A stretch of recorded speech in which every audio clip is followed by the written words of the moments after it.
ما أنزل إليك من ربك. السلام علیکم ورحمۃ اللہ وبرکاتہ۔ الحمد للہ والصلاة والسلام علی رسول اللہ وعلی آلہ وصحبہ ومن والہ وبعد۔ حضرات و خواتین، فقہ رمضان سیریز کا 20واں سیشن ہے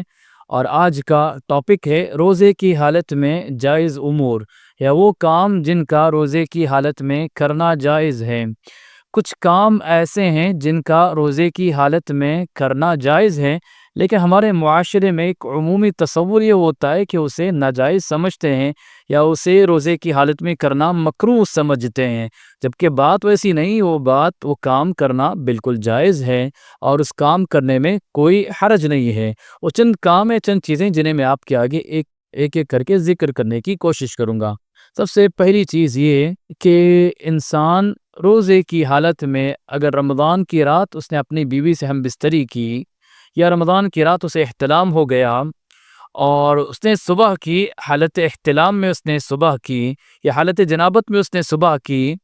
تو ایسا بندہ سحری کھا سکتا ہے اور سحری کے بعد غسل کر سکتا ہے۔ یہ ضروری نہیں کہ پہلے وہ واجب غسل کرے پھر سحری کھائے۔ یہ بالکل جائز ہے کہ ایسا بندہ پہلے سحری کھائے، اس کے بعد وہ اپنا واجبی غسل ادا کر سکتا ہے، اس میں کوئی حرج نہیں۔ اور معاشرے میں ایک رجحان تصور یہ ہے کہ پہلے غسل کرنا واجب ہے پھر سحری کرنا ہے، حالت جنابت میں سحری کرنا درست ہے، ایسا کچھ لوگوں کا رجحان اور خیال ہے، جبکہ بات ایسی نہیں۔ حدیث سے ثابت ہے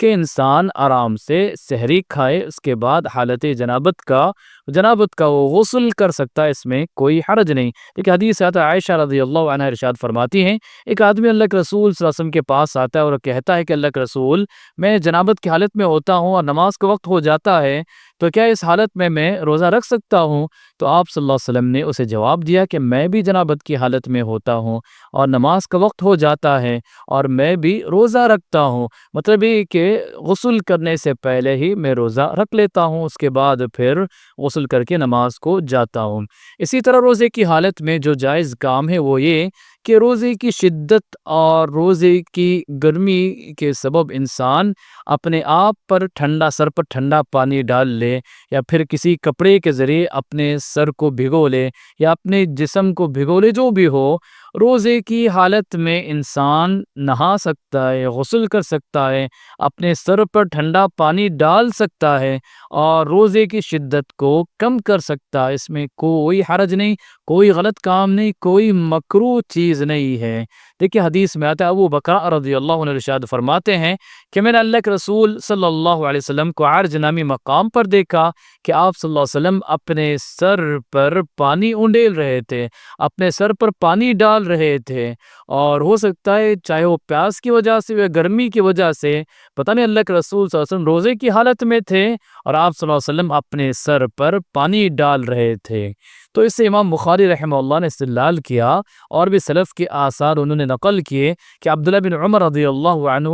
روزے کی حالت میں ایک کپڑے کو بھگا کر اپنے جسم پر ڈال لیا کرتے تھے۔ اسی طرح حسن بصری رحمہ اللہ روزے دار کے لیے کلی کرنے اور ٹھنڈک حاصل کرنے کو کوئی حرج محسوس نہیں کرتے تھے، اور یہ آثار امام بخاری رحمہ اللہ نے اپنی کتاب میں مذکور کیے، ذکر کیا ہے۔ تو پتہ چلا کہ روزے کی حالت میں اپنے آپ کو مشکل میں ڈالنا ایسی کوئی چیز نہیں ہے، البتہ روزے کی مشکل پر صبر کرنا ہے۔ لیکن اگر انسان روزے کی حالت میں اپنے آپ کو آرام پہنچانے کے لیے ٹھنڈا پانی استعمال کرے، سر پر ڈالے، جسم پر ڈالے، اور انسان ایئر کنڈیشن میں بیٹھے، تو اس میں کوئی حرج نہیں، اس کے روزے پر کوئی فرق نہیں پڑتا، اس کا روزہ اس سے بالکل مکروہ نہیں ہوتا۔ اچھا، روزے کی حالت میں ایک اور کام جو کرنا جائز اور سنت ہے وہ یہ کہ مسواک کرنا ہے۔ کچھ لوگ سمجھتے ہیں کہ روزے کی حالت میں مسواک کرنا جائز نہیں، جبکہ بات ایسی نہیں ہے، چاہے روزہ ہو غیر روزہ ہو، ہر حال میں انسان مسواک کر سکتا ہے، مسواک کرنا جائز، بلکہ اللہ کے رسول صلی اللہ علیہ وسلم کی سنت ہے۔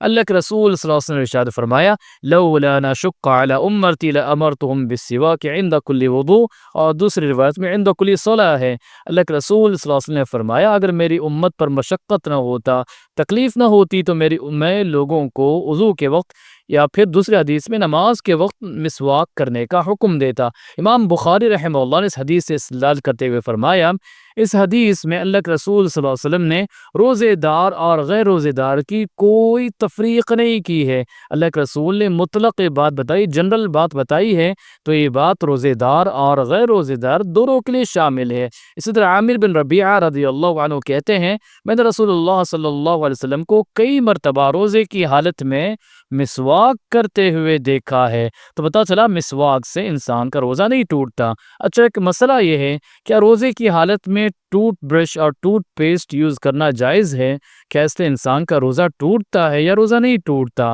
دیکھیں، صحیح بات یہ ہے کہ ٹوتھ برش اور ٹوتھ پیسٹ سے انسان کا روزہ نہیں ٹوٹتا۔ انسان روزے کی حالت میں ٹوتھ برش کر سکتا ہے، اس میں کوئی حرج نہیں۔ البتہ بعض اہل علم نے اسے مکروہ قرار دیا ہے، کیونکہ کچھ پیسٹ ایسے ہوتے ہیں جو بہت پاورفل، بہت ایفیکٹو ہوتے ہیں۔ اگر انسان اپنے منہ پہ بھی رکھتا ہے، اس کا اثر اسے حلق تک فیل ہوتا ہے، جس کی وجہ سے کچھ اہل علم نے کہا کہ روزے سے پہلے اسے کرنا بہتر ہے، لیکن اس میں کوئی حرج نہیں۔ انسان اگر ضرورت پڑے، اپنے منہ کو صاف کرنا چاہے، تو وہ بالکل ٹوتھ برش اور ٹوتھ پیسٹ یوز کر سکتا ہے۔ بس یہ بات ذہن میں رہے کہ اس کی کوئی چیز اس کے حلق سے نیچے نہیں اترنی چاہیے، اور کسی چیز کو نہ نگلے، اور جو بھی چیز آتی ہے اسے باہر تھوک دے، اور کوئی بھی چیز اسے حلق سے نیچے نہیں اتارنا چاہیے۔ اسی طرح روزے کی حالت میں جو جائز چیزیں ہیں، ان میں سے ایک چیز خوشبو، پرفیوم، عطر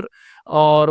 کا استعمال کرنا، اس سے انسان کا روزہ نہیں ٹوٹتا۔ کچھ لوگوں کا خیال ہے کہ عطر، پرفیوم اور اس طرح کی چیزیں یوز کرنے سے انسان کا روزہ ٹوٹتا ہے، جبکہ ایسی کوئی بات نہیں۔ دیکھیے، نہ پرفیوم نہ عطر کوئی کھانے پینے کی چیز ہے، نہ کھانے پینے کا الٹرنیٹ ہے۔ تو انسان اگر خوشبو استعمال کرتا ہے تو اس کے روزے پر کوئی اثر نہیں پڑتا، کوئی فرق نہیں پڑتا۔ ہاں، ایک بات ذہن میں رہے، بخور جو ہوتا ہے ہمارے معاشرے میں، بخور جو یوز کرتے ہیں، بخور کا دھواں اپنے اندر اسے کنزیوم نہیں کرنا چاہیے، اپنے اندر اس کا دھواں نہیں لینا چاہیے، کیونکہ بخور کا جو دھواں ہے اس کے پارٹس ہوتے ہیں اور اس کے پارٹیکلز ہوتے ہیں، اور وہ خدشہ رہتا ہے کہ انسان کے حلق کے نیچے اتر سکتے ہیں، جس کی وجہ سے بخور کا دھواں اسے کنزیوم نہیں کرنا، اپنے اندر سونگھ کر نہیں لینا چاہیے، ورنہ عطر اور پرفیوم اور اس طرح کی چیزوں سے اس کے روزے پر کوئی اثر نہیں پڑتا۔ اچھا، اور ایک مسئلہ یہ کہ روزے کی حالت میں خون ٹیسٹ کرنا، بلڈ ٹیسٹ کرنا جائز ہے یا جائز نہیں ہے؟ ایک صحیح بات یہ کہ روزے کی حالت میں بلڈ ٹیسٹ کرنا جائز ہے، اس میں کوئی حرج نہیں۔ مثلا کسی بیماری کو معلوم کرنا ہو، شوگر لیول چیک کرنا ہو، یا کسی اور چیزوں کے لیے جب انسان بلڈ کے کچھ ڈراپس یا کچھ قطرے اپنے جسم سے نکالتا ہے بلڈ ٹیسٹ کے لیے، تو اس میں کوئی حرج نہیں، اس سے انسان کے کمزور ہونے کا کوئی خدشہ نہیں، اور اس سے انسان کا روزہ بالکل نہیں ٹوٹتا۔ اچھا، بلڈ ٹیسٹ سے روزہ نہیں ٹوٹتا پتہ چلا، تو سوال یہ ہے کہ بلڈ ڈونیشن کا روزے کی حالت میں کیا حکم ہے؟ تو اس کا صحیح آنسر اس کا جواب یہ ہے کہ بلڈ ڈونیشن سے روزے کی حالت میں انسان کو بالکل بچنا چاہیے، کیونکہ بلڈ ڈونیشن سے انسان کمزور پڑتا ہے، اور کمزور پڑنے کی وجہ سے اس کے روزہ توڑنے کا قوی امکان اور بہت زیادہ چانسز رہتے ہیں کہ انسان بلڈ ڈونیشن کے بعد جو ویکنس ہوتا ہے، اس کی طاقت لائے بغیر اس پر طاقت نہ رکھے بغیر انسان کو روزہ توڑنے کی حاجت اور ضرورت پڑ سکتی ہے۔ تو بلڈ ڈونیشن سے انسان کو روزے کی حالت میں بالکل دور رہنا چاہیے۔ ہاں، اگر بالکل ایمرجنسی ہے اور بلڈ ڈونیشن کی بالکل ضرورت ہے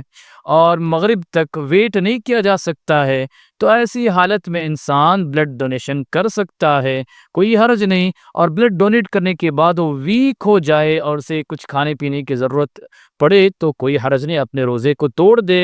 اور پھر اس کے بعد اپنے روزے کی قضا کر لے، کیونکہ کسی انسان کی جان بچانا یہ بہت ضروری کام ہے اور اس میں اسے پیچھے نہیں رہنا چاہیے۔ تو ایسی حالت میں اپنا روزہ توڑ کر یا پھر بلڈ ڈونیشن کے بعد اسے روزہ توڑنے کی ضرورت پڑ جائے تو کوئی حرج نہیں، انسان اپنا روزہ توڑ دے، اور کسی کے جان بچانا اس سے زیادہ اس کے لیے امپورٹنٹ ہے، وہ اپنے روزے کی قضا بعد میں کر سکتا ہے۔ ہاں اگر کوئی بلڈ ڈونیٹ کرتا ہے، اس کی اچھی عادت ہے بلڈ ڈونیٹ کرنے کی، اسے کمزوری فیل نہیں ہوتی ہے اور اپنے روزے کو مینٹین اور کنٹرول کر سکتا ہے اور اپنے روزے کو مکمل کر سکتا ہے، طاقت اس کے اندر ہو، تو پھر کوئی ایشو نہیں، تو انشاءاللہ اس کا روزہ مکمل ہوگا۔ ورنہ عموماً لوگ بلڈ ڈونیٹ کرنے کے بعد کافی کمزور پڑتے ہیں، اس لیے بلڈ ڈونیٹ روزے کی حالت میں نہیں کرنا چاہیے، اس سے انسان کو دور رہنا چاہیے۔ ہاں اگر بلڈ ڈونیشن کے بعد اگر ایمرجنسی ہو، مجبور ہو، جان بچانا ہو تو یہ الگ میٹر ہے، اور اس کے بعد اگر کمزوری ہو تو روزہ توڑنا پڑا تکلیفی کوئی حرج نہیں، ورنہ جنرل حالات میں روزے کی حالت میں بلڈ ڈونیشن سے انسان کو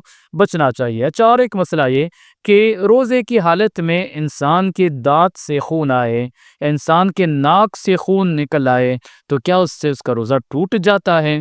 تو اس کا جواب یہ ہے کہ اس کا روزے پر کوئی اثر نہیں پڑتا۔ انسان کے ناک سے خون نکل جاتا ہے، جس کی نکسیر پھوٹ جاتی ہے، یا پھر انسان کے دانت سے خون نکل آئے تو اسے نکال کر پھینک دے،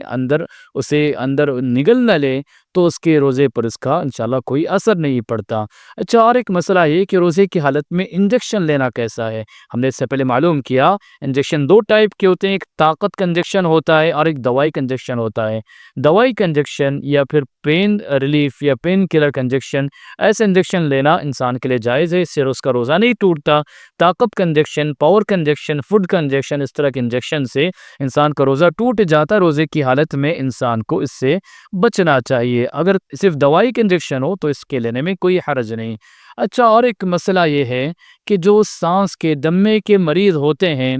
تو کیا ان کے لیے انہیلر روزے کی حالت میں یوز کرنا جائز ہے یا جائز نہیں ہے؟ تو اس میں صحیح بات یہ ہے کہ دمے کے مریضوں کے لیے روزے کی حالت میں انہیلر یوز کرنا جائز ہے، اس میں کوئی حرج نہیں، ان کا روزہ اس سے نہیں ٹوٹتا۔ دیکھیں انہیلر جو ہوتا ہے اصل میں وہ اس کے سانس کے راستے کو کھولنے کا کام کرتا ہے، وہ کوئی ایسی چیز نہیں ہوتی، پوڈ یا غذا نہیں ہوتی جو اس کے حلق کے نیچے اتر جائے۔ یہ سانس کے راستے کو کھولنے کے لیے اس کے انہیلر کا استعمال ہوتا ہے، یہ کوئی کھانا پینا نہیں ہوتا، بس ایک ہوا ہوتی ہے اور اس کے سانس کو راستے کو کھولنے کا ذریعہ ہوتا ہے، جس کی وجہ سے اس کے روزے پر کوئی اثر نہیں پڑتا اور زیادہ زیادہ چیز اس کے پھیپھڑوں تک جاتی ہے، اس کے پیٹ تک کوئی چیز جاتی نہیں ہے، اور ویسے بھی وہ سانس ہے، سانس لینے کے لیے ہوا جیسا آکسیجن جیسی کوئی چیز ہے، تو اس سے انسان کا روزہ نہیں ٹوٹتا اور مریض انہیلر کا روزے کی حالت میں استعمال کر سکتا ہے۔ اچھا، اور ایک مسئلہ یہ ہے کہ روزے کی حالت میں سرما لگانا یا آئی ڈراپ یوز کرنا یا ایئر ڈراپ یوز کرنا،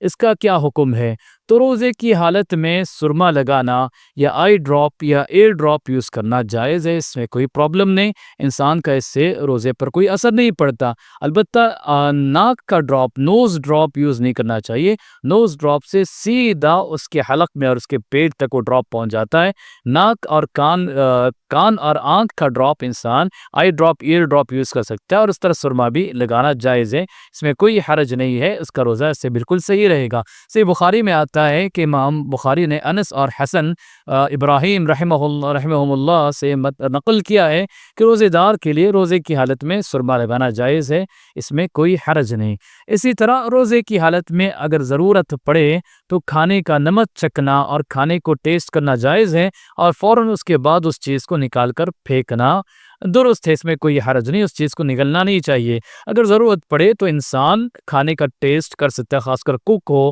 باورچی ہو، گھر کی خواتین ہو، جنہیں اگر ضرورت پڑے کھانے کا ٹیسٹ معلوم کرنے کی، تو روزے کی حالت میں کھانے کا ٹیسٹ بس اتنا ہی جتنی ضرورت اتنا ٹیسٹ معلوم کر کے اسے واپس تھوک دیں، اس میں کوئی حرج نہیں، ان کا روزہ اس سے نہیں ٹوٹتا۔ اور آخری بات یہ کہ روزے کی حالت میں ایسے انسان کا جو اپنے آپ پر کنٹرول رکھتا ہو، اپنے آپ پر اسے سیلف کنٹرول ہو، اپنے آپ پر قابو ہو، تو ایسے انسان کا روزے کی حالت میں اپنی بیوی کو بوسہ دینا اور اپنی بیوی کو حق کرنا، اسے گلے ملنا، یہ چیزیں جائز ہیں، کوئی حرج نہیں۔ اللہ کے رسول صلی اللہ علیہ وسلم روزے کی حالت میں اپنی بیویوں کو بوسہ دیا کرتے تھے، اپنی بیویوں سے گلے ملا کرتے تھے، اور اللہ کے رسول صلی اللہ علیہ وسلم بہت زیادہ اپنے آپ پر کنٹرول کرنے والے تھے۔ تو اللہ کے رسول صلی اللہ علیہ وسلم کے پاس عمر بن خطاب رضی اللہ عنہ نے اس طرح کا سوال کیا کہ روزے کی حالت میں بیوی کو بوسہ دینا کیسا ہے؟ تو اللہ کے رسول صلی اللہ علیہ وسلم نے انہیں جواب دیا کہ تمہارا کیا خیال ہے کلی کرنے کے بارے میں؟